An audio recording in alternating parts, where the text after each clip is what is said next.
Okay, so this is like my third attempt doing it. Welcome to Capital Advantage Tutoring. This is on how to pass the Series 6. I'm actually going to talk about what a lot of people have problems with is exempt securities and exempt transactions. I'm doing it outside because I just want to get outside because it's stuck in the house. My wife's going to kill me. And again, since she doesn't know I'm doing this, I have to really hide. Okay, so now, hide in open sight.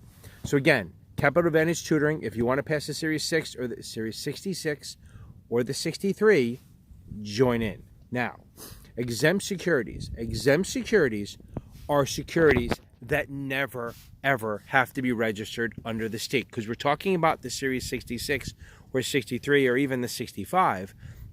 It's about USA, which is the state rules, okay? So the state rules say that if a security is exempt, it means it's issued by an issuer.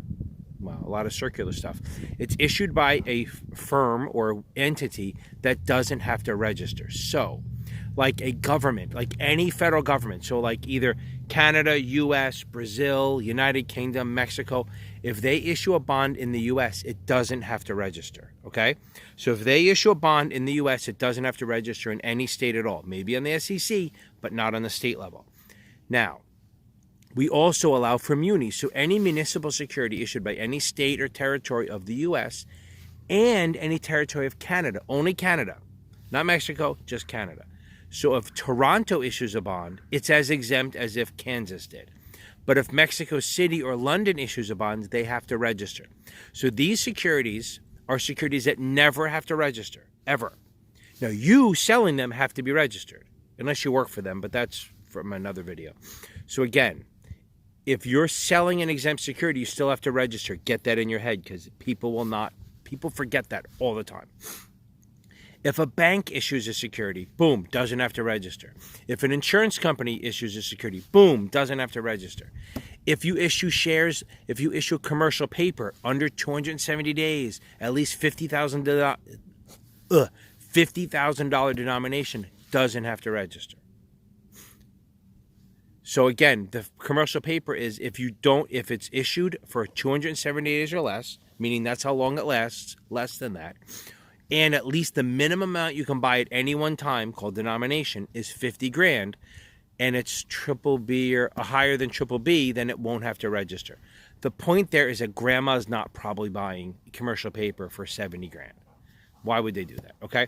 There are other ones, but charitable, religious, nonprofit, those don't have to register, churches and schools. Anything issued by a utility or common carrier. Common carrier is like a, what are you going to say? So a common carrier is like a trucking company or shipping company because they have rules. Interstate commerce. It has to be interstate commerce. So those are securities that never have to register. So if you want to sell them, they don't have to be registered, but you do. Okay? So they don't have to be registered, but you do. But what everyone gets confused is exempt transactions. So the exempt transactions are a little different. So the exempt transactions are for securities. My dog's walking away, so hopefully I can finish this. Exempt transactions are for issuers that normally do have to register, but the way they're doing it, they don't have to. Again, you have to register to sell it, but the security doesn't have to be registered in that one-off or that one shot. So if to my shitty-ass tutoring company, if I issued shares in New York, I do qualification, registration, only to be sold in New York only. So I cannot make offers or sales or anything in other states. Let's see if that clapping works. Probably not. Violet, come here. Okay, good girl. Look at that. She's coming. Crazy that she's coming. Okay, now, see? There she is. Okay. Now, hopefully she'll be good. She's such a sweet dog. Okay. Now, again, exempt transactions.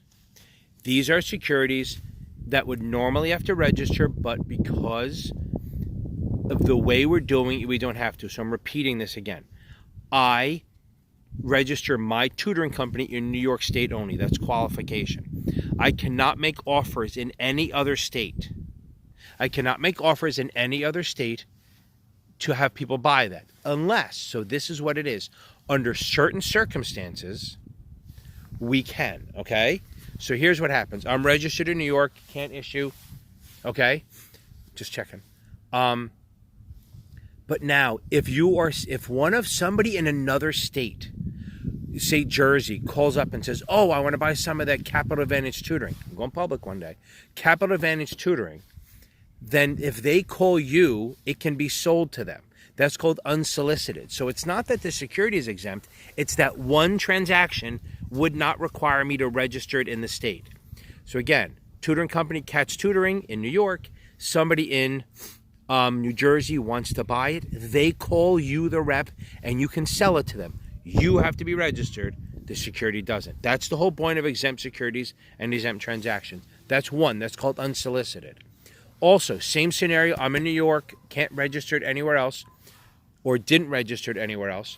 If I sell it to an institution, if you sell it to an institution, Violet, if you send it to an institution like a bank, a hedge fund, a mutual fund, something like that, then, notice I'm walking because she's not coming back, then it would not have to be registered if you're selling it to an institution. Now, whether you have to be registered or not, go back to my old video on agents, okay? So that's number two, unsolicited and institutional. If you're selling it to institutional, then you don't have to be, it doesn't have to be registered, but you do.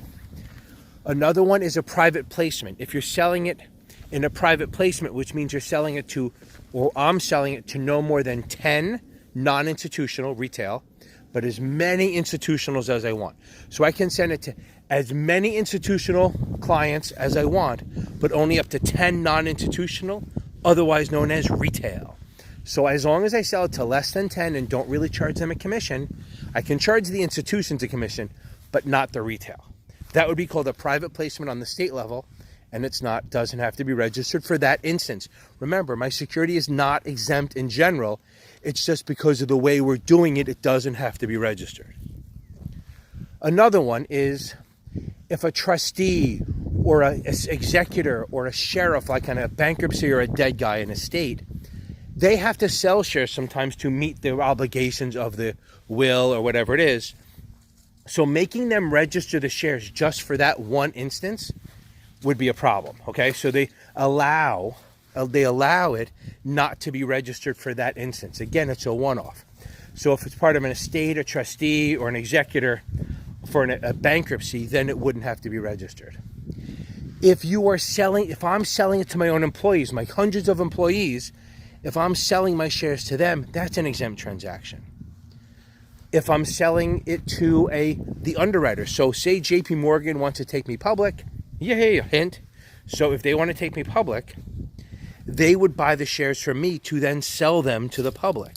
That would not be you would not have to be registered there because you're selling it to an underwriter. So let's go down. So exempt securities are securities that never have to register. Exempt transactions are securities that would normally have to register, but because of the way you're doing it, they don't have to. I hope that helps. Please feel free to go to my link if you want to buy some books. Give me some money. I'm kidding.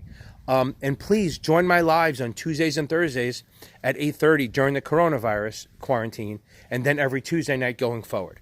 Come, join, have questions, and hear me make a fool of myself. And still trying to hide from my wife. Have a good day.